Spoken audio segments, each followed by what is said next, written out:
Sakura और हुईतम गिरोहों के बीच पिछले 30 वर्षों से चल रहा संघर्ष एक गहरी और जटिल कथा का निर्माण करता है। यह संघर्ष केवल दो समूहों की लड़ाई नहीं है, बल्कि इसके पीछे अनेक सामाजिक और आर्थिक मुद्दे छुपे हैं। इसने न केवल उनकी पहचान को प्रभावित किया है, बल्कि उनके जीवन के हर पहलू को भी बदल दिया है। कहानी में अंकित की यात्रा एक महत्वपूर्ण मोड़ पर पहुंचती है, जब अचानक उसका परिवार संकट में फंस जाता है। यह प्रत्याशित घटना उसकी प्रतिशोध की यात्रा के लिए एक उत्प्रेरक का काम करती है और उसे अपने भीतर की गहरी भावनाओं का सामना करना पड़ता है। इसमें अंकित की शक्ल बदल जाती है और वो अपने दुश्मनों से बदला लेने का संकल्प करता है। वीडियो में अंकित की बुद्धिमत्ता का प्रदर्शन होता है, जब वो अपने दुश्मनों के खिलाफ रणनीति तैयार करता है। अपनी पहचान को छिपाकर वो एक हत्यारे के रूप में लौटने की योजना बनाता है, जो उसकी चालाकी और क्रूरता को दर्शाता है। यह प्रक्रिया न केवल उसे तैयार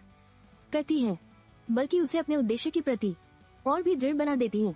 कहानी में एक रहस्य की खोज का बड़ा महत्व है, जिसमें दो को साकुरा के विशेष संबंधों के कारण खतरे का सामना करना पड़ता है। यह संबंध आगे की साजिश पर गहरा प्रभाव डालते हैं और कहानी के भू राजनीतिक लेयर को और भी जटिल बनाते हैं। जैसे जैसे कहानी आगे बढ़ती है, ये संबंध नाजुक समझौतों और विश्वास के टूटने का कारण बनते हैं। इन सब के बीच पुलिस और अपराधियों के बीच की मिलीभगत ने स्थिति को और अधिक जटिल बना दिया है। एक पुलिस अधिकारी की भूमिका संदिग्ध बन जाती है, जो इस संघर्ष में एक नए मोड़ को जन्म देती है। यह मिलीभगत उन भावनाओं को और भी गहराई में ले जाती है, जो व्यक्तिगत और सामूहिक प्रतिशोध की भावना को उत्पन्न करती है। आखिरकार दो की व्यक्तिगत प्रतिशोध की भावना उसे एक खतरनाक स्थिति में धकेल देती है। वो साकुरा के खिलाफ एक नया योजना बनाता है, ये सोचकर कि क्या वो अपने परिवार की सुरक्षा सुनिश्चित कर सकेगा।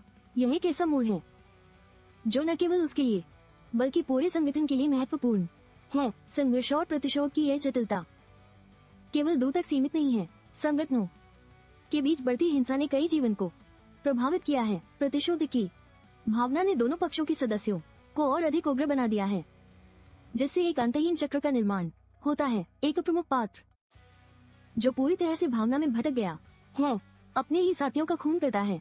यह उसके अंधेरे मन की गहराई को दर्शाता है।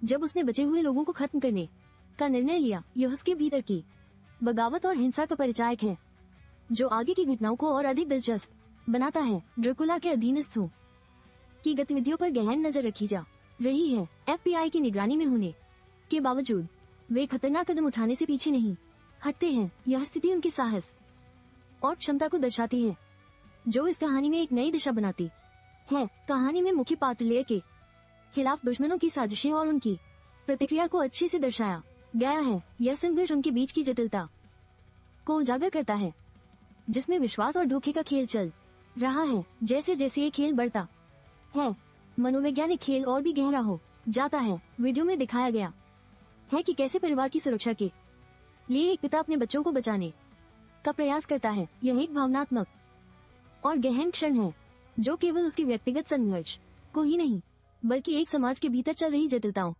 को भी उजागर। पात्रों के बीच की विश्वासघात की भावना इस कहानी को और अधिक जटिल बनाती है, जिससे उनकी आंतरिक लड़ाई और भी बढ़ जाती है। यह संघर्ष केवल बाहरी नहीं है, ये सभी के लिए एक आंतरिक परीक्षा बन जाता है, जो उनके चरित्रों को परखती है। पैसे के लालच में लोग एक दूसरे को धोखा देने के लिए तैयार हो जाते हैं, चाहे वो दोस्ती हो या दुश्मनी। ये स्थिति मानसिकता को दर्शाती है, जिसमें नैतिकता की कोई कीमत नहीं रह जाती। इस पर्यावरण में वे सभी केवल अपने स्वार्थ के लिए लड़ते हैं। धन और प्रतिष्ठा के पीछे भागते हुए लोग अपनी आत्मा को बेच देते हैं और नैतिकता का स्तर गिर जाता है। इस दौरान हर व्यक्ति अपने विचारों और सिद्धांतों से समझौता कर रहा है, जो अंत में उनके लिए हानिकारक साबित होता है। एक व्यक्ति अपनी गलतियों के लिए जवाबदेही से भागता है। वह सोचता है कि क्या उसे अपने कार्यों के परिणामों का सामना करना पड़ेगा।